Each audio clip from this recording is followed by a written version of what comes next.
I would say picky is one more thing, and that is picky is a privilege. And that's how I view partnering with people. We have the privilege of partnering with great people, and hopefully they feel the same with us when we do find that right fit.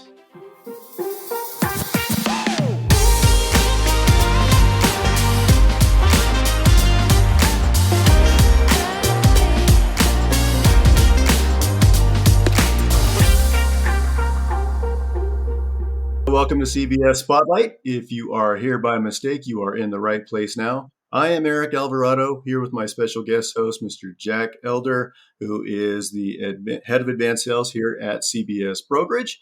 And we are your friendly guides through this world of insurance and wealth management. And today we have a very special guest joining us today. He is the president and co-founder of Modern Wealth Management, the one and only Mr. Jason Gordo. Jason, thank you for visiting with us today. So when did Modern officially open its doors? Well, first of all, Jack, Eric, thanks for having us. Thanks for inviting the firm to the podcast. I have the pleasure of working with you today. And we're excited to be here. So when did we get started? Mike Capelli, Gary Roth, and I, we started this company in April of 2023. So we're approaching 19 months of full operation, and we couldn't be more excited or thrilled about where we started, when we launched, and where we sit today as a firm. And a lot of people ask the question, wow, it feels like Modern's been around a lot longer than that. It feels like this team has been around a lot longer than that. And it's true. We all came together. Mike and Gary have been together for almost 20 years now. Another executive that's joined Modern earlier this year in 2024 is Jason Cole. He kind of joined with them almost 16 years ago now, and something like that. And then I joined the team a little bit more than a decade ago. And so the four of us have kind of a common history and way of working. And we've had a lot of fun together. And we all came together under a prior firm, United Capital. They were executive founders of the firm, Mike and Gary. Jason Cole came along later to kind of run field management and drive organic growth. And I actually, with a business partner, transacted on a couple of businesses with United Capital, and that's how I landed there in 2014. But the four of us, we've been together ever since. We've been working really hard and doing great things, and hopefully accomplishing some goals along the way. But we're super excited about Modern, our launch, our capital partner, the footprint that we've been able to build in such a short amount of time, and the team that we've been able to assemble. So that's probably more than what you wanted, but that's how we all came together and when we launched. Thanks for that intro there. Would you say, was there a defining moment, maybe with one of you or all of you together, that shaped the direction that you wanted to take the firm in, that influences your philosophy? That's a great question. So I started my career in a big Wall Street firm and left that firm in March of 08. So for history people, go, if you want to know when the market's going to do fun things, go look at that date. And I started my own independent advisory with a former partner. And I think a lot of the things that we were doing in our firm and the way we were working with people kind of shaped a little bit of what unfolds at Modern. But I also think our shared experience in our former firm, our past firm, that when we sat down and we were really starting to think about the business plan and developing our launch strategy at Modern, it was quite simple. We took kind of the Ben Franklin approach. We drew a line down the middle of the paper and we said good and bad on both sides, on each side of the line. And what were the things that added to shareholder value, the client life, the advisor life, the employees around those advisors? Like what added to all those lives? And then what were the things that maybe detracted from those lives? Or what are the things that we did that we would want to avoid in this business? And it was a really simple, very quick exercise. And we just said, hey, let's do all the good stuff. Let's avoid as much of the stuff on the bad list as we can. And then let's go look at some other firms in the industry that are fast growing, that have maybe figured out a better way to build a business. And let's let's steal the best ideas or emulate the best ideas, and let's take our history, our shared history, and our individual histories, and amplify what worked really well in our past. And that's what we focused on, and that's really what has influenced a lot of the firm and the way that we're building it, the type of partner that we're bringing on, the the way we operate, how we're choosing to serve clients, how we're choosing to partner with advisors, how we're communicating across the industry. I would say that it's just this collection of 20 plus year careers in this industry coming together and blending really well, that has really shaped or influenced our philosophy and the way we operate. It comes through as someone who works with firms, and your firms like you are my customer and have been since 2008, by the way. Same time period there. I didn't do that on purpose. I would have gone the other way if I had known what I was doing. But you have a mature, for a firm that's as young as you are, you have a mature feel. And I think that comes through with, based on exactly how you talked about it, that you had a foundation of your relationships, your experience, what you wanted to carry forward, what you wanted to leave behind, and then take some best practices from others. And it does come through because you guys feel much more. You feel like you've been around forever, actually, and not in a good way.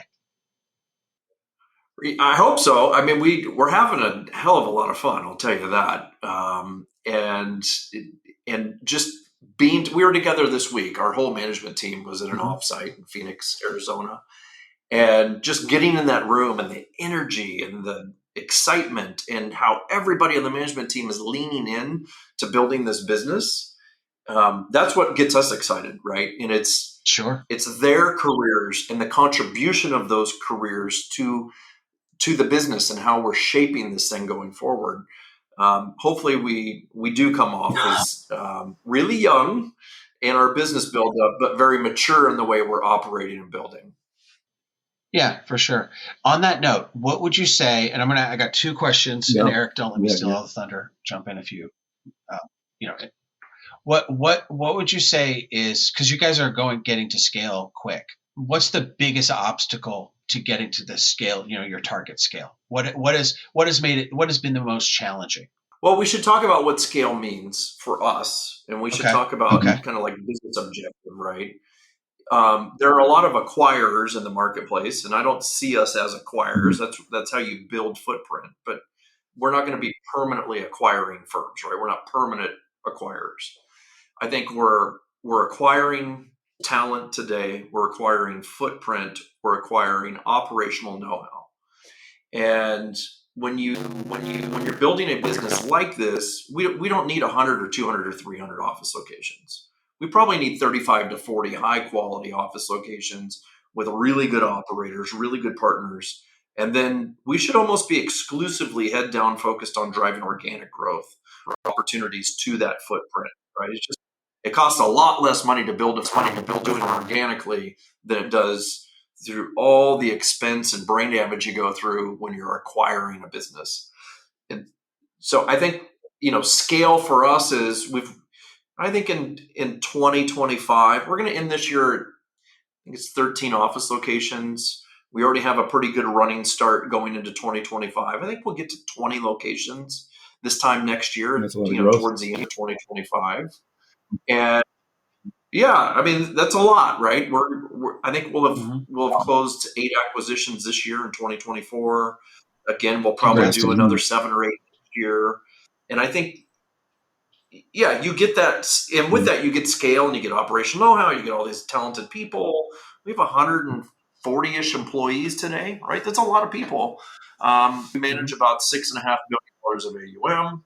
We believe that we can get to about a $10 billion mark by the end of 2025, and it's probably 175 employees or something like that. So that's like scale. That's a great business. That's a big firm, and we'll only be 2.5 years old at the end of 2025. Yeah, exactly. I mean, our first full 12 months of operation. We've only been at this 19 months in total. So this is our first full calendar that we'll have completed. So if we can get there by the end of 2025, I think that's scale, right? And now we have the heft and the volume where we can be heads down, focused on driving organic opportunity to our offices. We're already doing that. We've already stood up a team and they're already firing on all cylinders. That's why Jason Del Cole is here, for example, is to drive opportunity to the advisory practice and to the field. So when I think about our biggest challenge to scaling, it's finding there's going to be 300-ish transactions this year in our space, right? About 300 firms will transact. We'll do 8 of those. Well, that means there's 292 or so that we probably looked at 20 of them, but that means there's 275, let's call it, that we didn't even look at. So it's making sure that we can cut through the industry, tell our story and our value proposition to the right opportunities. We probably said no to 50 firms this year. I mean, literally, probably said no to 50 firms because of some reason they didn't fit, right? Whether it was cultural fit or their fees were out of market, or what they believe how the client should be served was not what we believe. So one of the biggest challenges is you have to find great cultural fit. Do you just believe the same things? Do you want to have dinner together, right? Do you want to do more than just work together? Do you want to be friends? We get really close to these people. And so that cultural fit needs to be number one. Number two, we need to make sure that we have business model fit. We believe in planning. We believe in tax planning and projection. We believe in a proper estate plan. We believe in risk management and that's an appropriate deliverable to the client set that we serve, which is that $1 to $10 million relationship traditionally. So that cultural fit, business model fit are so important. And I would say the biggest challenge we've had is how do you find that, right? And how do you evaluate it? And so we spend a lot of intentional time working with potential partners, getting to know them, having a lot of meals with them, spending a lot of time in their office, getting to know their teams and what their life is like and how they want their business to unfold going forward. So big question on scaling, what the biggest challenge has been. That's it. It's almost like not a challenge per se. It's more of a philosophy, because I remember my granddad when I met my wife, he was telling me, giving me granddad type advice. And one of his pieces of advice is how picky you should be if you plan on settling down. Yeah. And that's what I heard you talk about is like, we need to be picky. So is picky an obstacle? No, it's a guiding philosophy. And I really thought that was I heard what you said there and I thought it was great. You mentioned organic growth numerous times. I would say that's one more thing. Sorry, Jack. Yeah. I would say picky is one more thing. And that is, picky is a privilege. And that's how I view partnering with people. We have the privilege of partnering with great people, and hopefully they feel the same with us when we do find that right fit, right? And I like what you said about your granddad and kind of his philosophy. Yeah, he was the best. Okay. Yeah, he was the best. So Jason, you talked a lot about organic growth. We as a firm view ourselves as and how we fit into your overall ecosystem as a part of your organic growth strategy as distributors of insurance products. So my question is, how does life, LTC, annuities, DI, how do those products fit in and enhance a holistic, comprehensive financial plan? Yeah, I think that's a great question. And, there are a lot of financial planners that believe, if insurance is involved, you're not a pure financial planner or advisor. And I completely disagree. I think that it's our duty, our job as financial advisors and planners to educate clients and prospects around risk that exists in their life, whether they realize it or not. Right. And it's not to sell some policy at all. That's not the approach we take. We start with financial planning, right? What do you want from life? What do you want your money to do for you? What are you hoping to pass on to your community, your favorite nonprofits, your loved ones, whoever's going to end up with it at the end, right? What happens if one of you gets sick? And it's understanding what they want that life to look and be like first. That's financial planning. Stress testing the plan with different scenarios in that stress test, and just exposing clients to the idea of risk that's in their life already that they are maybe aware of or unaware of. And then showing them the impact of the loss of someone early in life that's a breadwinner bringing assets and income home. Maybe it's if one of you gets sick, and you have an extended stay in a facility. What if it's I get hurt and I can't work? That duck isn't going to solve all the problems. So how do we show through financial planning stress testing the value and benefit of either putting a policy in place to protect that thing or not, right? Can you self-fund, or do you need some assistance in covering that risk? And so it's not a selling policies, it's exposing the prospect and the client to things that they're maybe just not thinking about or unaware of, and then letting them ask for fulfillment, right? Oftentimes, it's not us presenting a proposal, it's presenting the problem and then them saying, well, how do I solve this? How do I resolve this in my life?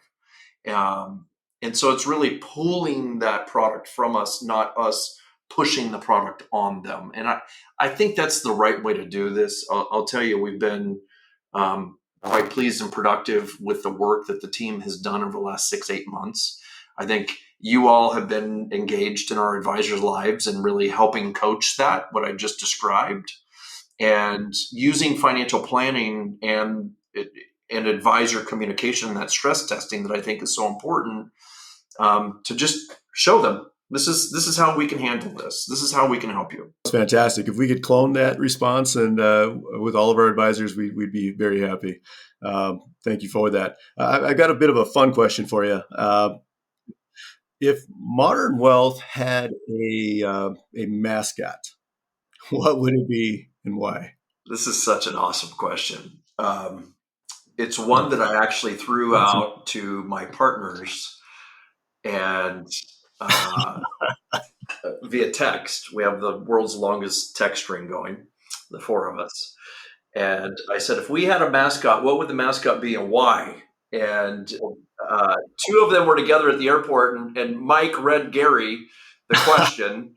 And then before they answered, I gave this answer. And then Gary said, it's awesome that was your answer, because that's literally what I said to Mike as your response was coming through. And I said a honey badger. And I'm going to tell you why the honey badger. First of all, I'm afraid I know why. Yeah, exactly. I knew you were going to say that. Yeah. Yeah. Honey badger. I'm a honey badger, and I just don't care. And I really got to thinking about it, and I said, well, why the honey badger? And it's because they're fearless, right? And I want to think that we're fearless in building this business, that we have the operational know-how, we have an exceptional capital partner behind us. I have great partners around me, and we're fearless in the way we're building this business, just like a honey badger. The second thing is they are relentless. I don't know if you've ever watched a video of a honey badger, but they're relentless. They don't care. I watched one get attacked by 4 lions on YouTube, and the honey badger ran these 4 lions off because he was relentless in his pursuit of protecting himself, right? And what I mean by relentless is the way our advisors serve clients, how they are attacking client concern, how we're attacking financial planning. We do tax minimization and tax planning strategies, tax compliance work, estate planning, risk with you all, right? Relentless in the pursuit of exceptional client service. So I think the honey badger. I think a honey badger could be cuddly. Mascot for our business. My wife doesn't think so. She said you should pick something. Yeah, I think it's great. I love the honey badger. Who doesn't love the badger? And what a great, they have families, right? But I tell you, if that's the way you feel about yourself, and that's the culture you're going to drive from a top-down perspective, it'd be, it's a great thing for clients to flock to, because the honey badger ain't scared. He ain't scared. He's fearless and he's relentless, and that's how we are. So I love it. Yeah. That was awesome. I couldn't have expected a better answer. That was fantastic.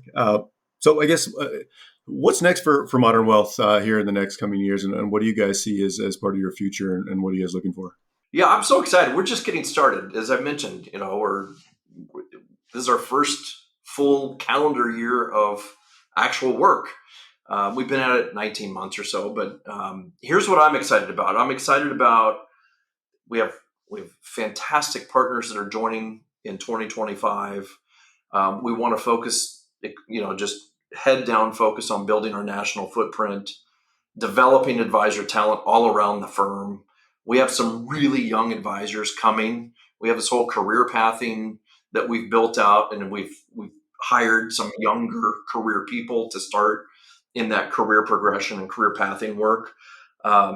We can't wait to just see what happens there. They're front lines of driving organic growth for the firm right now.